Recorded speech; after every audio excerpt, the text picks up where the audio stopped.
தமிழ்நாட்டுடைய புது நிதி அமைச்சரா பதவி ஏற்றிருக்காரு செங்கோட்டையன் அவர்கள்.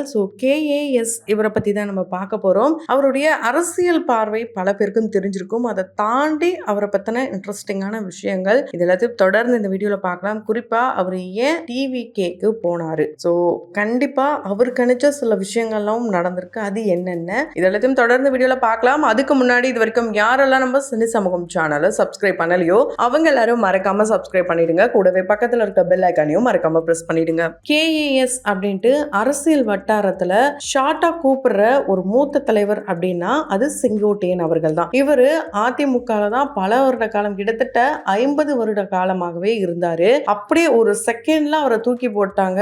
ஆனா அவரு அந்த ஒரு மன வருத்தத்துல எங்க போனாரு அப்படின்ட்டு பல பேரும் தேடிட்டு இருந்த நிலையில யாருமே எதிர்பார்க்காத வகையில டிவிகேல ஜாயின் பண்ணிட்டாரு. இது டிவிகேக்கு பலமா அப்படின்னு கேட்டீங்கன்னா ரொம்ப ரொம்ப ரொம்ப பக்க பலமா தான் இருந்திருக்காரு. ஏன்னா இது போல மூத்த தலைவர்களுடைய ஆலோசனைகள் புதுசா பதவி வகிக்கிற சிஎம் விஜய் அவர்களுக்கு ரொம்பவே யூஸ்ஃபுல்லா இருக்கும்.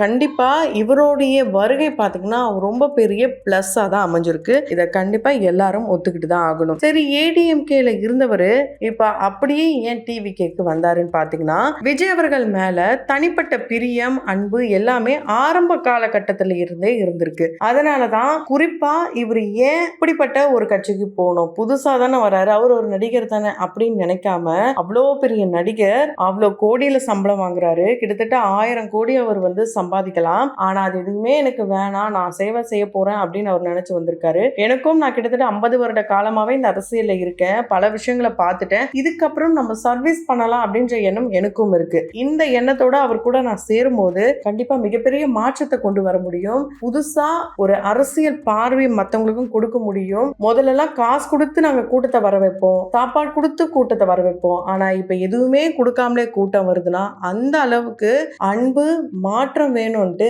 மக்கள் எதிர்பார்த்துட்டு இருந்தாங்க. அதோடைய ஒரு வெளிப்பாடாதான் இந்த ஒரு அரசியல் களம் இருக்கு அப்படின்னு சொல்லியிருக்காரு. இதுவும் 100க்கு 100 உண்மைதான். இவருடைய நிதியமைச்சரா ஆனதுக்கு அப்புறம் விஜய் அவர்கள் தான் கூட்டு அந்த பதவியெல்லாம் சேர்ல உட்கார வைப்பாரு. உண்மையிலே ஒரு அப்பா மகன் இந்த ஒரு பாண்டிங்கை தான் பார்க்க முடிஞ்சது. செங்கோட்டையன் அவர்கள் 25 வயசுலயே எம்எல்ஏவா ஆயிட்டாராம். அவருடைய சித்தப்பாவையே தோற்கடித்து தான் அந்த ஒரு பதவிக்கு வந்திருக்காரு. கிட்டத்தட்ட 9ல இருந்து இப்ப 10வது முறை எம்எல்ஏவா ஆகி இப்ப திரும்பவும் அமைச்சரா மாறி இருக்காரு. ஆல்ரெடி 3 முறை அமைச்சரா தான் இருந்திருக்காரு. அப்ப செங்கோட்டையன் அவர்கள் பேரை சொன்னாலே கல்வித்துறை அமைச்சர் தான் அப்படின்னு நமக்கு ஞாபகத்துக்கு வரும். அந்த அளவுக்கு எஜுகேஷனல் மினிஸ்டரா தமிழ்நாட்டுல 3 முறை இருந்தவர் இப்போ நிதி அமைச்சரா மாறி இருக்காரு.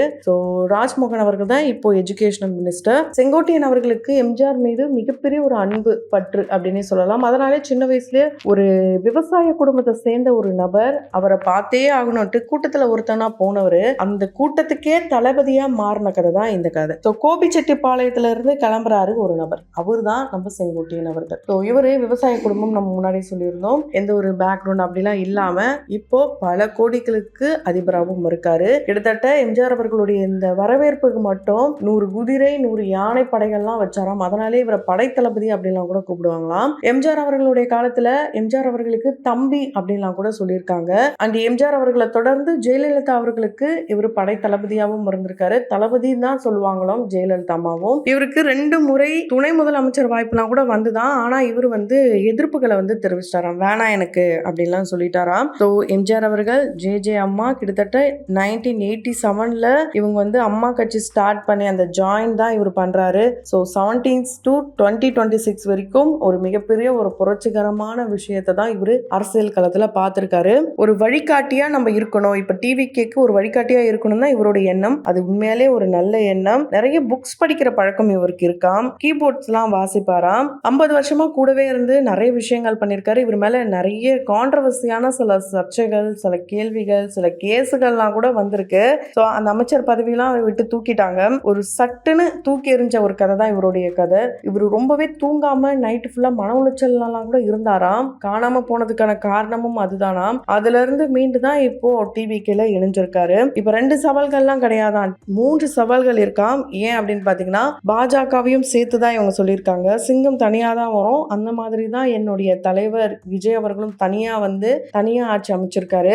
எந்த ஒரு தலைமையும் அடிமையான ஒரு வாழ்க்கையை வாழணும் அப்படின்னு ஆசைப்படவே மாட்டாங்க. அதுதான் நானும் ஆசைப்பட்டேன். இப்ப அப்படிதான் நானும் இருக்கேன். 50 வருஷத்துல இப்படிப்பட்ட ஒரு ஒரு வரவேற்பு கிடைக்குதுன்னா இவர் நல்ல விஷயங்களும் பண்ணியிருக்காரு. ஆனா நம்ம நிறைய பேருக்கு தெரிய வேண்டிய விஷயங்கள், இவருடைய கான்ட்ரவர்சியான விஷயங்கள் மட்டும்தான் நம்ம நிறைய டைம் கேட்டிருக்கோம். ஸோ இவருடைய இந்த சொத்து மதிப்பு மட்டும் பார்த்தீங்கன்னா பல கோடிகள் தீருது. அண்டு 120 ஏக்கர் இந்த பக்கம் பார்த்தீங்கன்னா ஒரு 180 ஏக்கர் விவசாயம் மட்டுமே இவர் பண்றாராம். ஹெலிபேட் கூட வச்சிருக்காராம். அங்க ஜே அம்மா 2 டைம்ஸ் வந்து ஸ்டே பண்ணிருக்காங்களாம். இவருடைய இந்த ஃபார்ம் ஹவுஸ்ல பாத்தீங்கன்னா ஈவினிங் ஆனா 500 கிளிகள் வருமாம். பொலிட்டிக்கல்ல நிறைய அப்ஸ் அண்ட் டவுன்ஸ்லாம் இருக்கிறதுனால நிறைய வந்து இவருக்கு மென்டல் ப்ரெஷர்லாம் ஏற்றக்கூடாதுன்றதுக்காகவே எப்பவுமே சிட்டியை விட்டு இங்கேதான் வந்து இருப்பாராம். பசுமாடுங்க, வாத்து, இப்படி இயற்கை சூழல் நிறைஞ்ச ஒரு பகுதியில தான் இவர் இருந்துட்டு வராரு. அம்மா கூட இருந்த சமயத்துலலாம் இவர் வீட்டுக்கே போக மாட்டாராம். அங்க இருக்கிற அரசியல் கட்சி தலைவர் வீட்டிலேயே இருந்துருவாராம். அதனாலே என்னன்னா அவங்களுடைய குடும்பத்தினர் ரொம்பவே கோவப்பட்டு அம்மா கிட்ட புகார்லாம் கூட கொடுத்துருக்காங்களாம். இவங்களுடைய மனைவி ஈஸ்வரி, மகன் கதிரேஸ்வரன், ஸோ இவங்க 2 பேரும் தான் புகார் கொடுத்துருக்காங்க.